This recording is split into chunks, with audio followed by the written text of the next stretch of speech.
यंत्रमाग कामगार और बीड़ी कामगार हमारे देश के असंगठित कामगारों में, अनऑर्गेनाइज सेक्टर में आते हैं और इनका जो पगार है वो रोक रकम में ही, कैश में ही चलता है। जब से ये नोटबंदी की अनाउंसमेंट हुई है, क्योंकि खुद के पैसे डिपॉजिट जो है वो विड्रॉ करने में पर भी सरकार ने पाबंदी लगाई हुई है। 50,000 के ऊपर बैंक में से हर हफ्ते विड्रॉ नहीं कर सकते हैं।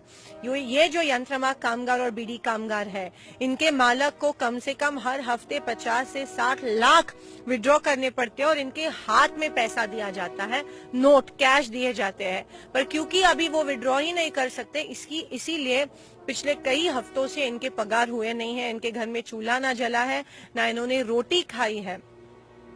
और इसीलिए जो मोदी सरकार है, इसकी हम यहाँ पे निंदा कर रहे हैं।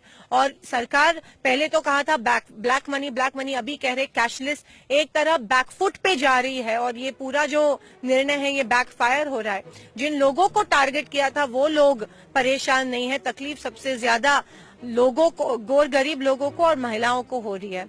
जो पंतप्रधान खुद के माँ को लाइन में खड़े करते हैं, वो बाकी के माँ बहनों की तरफ ध्यान नहीं दे रहे हैं। इससे यही साबित होता है कि सिर्फ कुछ लोगों का सोच रहे हैं। जो गोर गरीब आम जनता है वो कह रहे कि उनके पास स्मार्टफोन आना चाहिए। स्मार्टफोन एक तो पैसा लगता है उसके लिए, और स्मार्टफोन चलाने को किसी को आता नहीं है।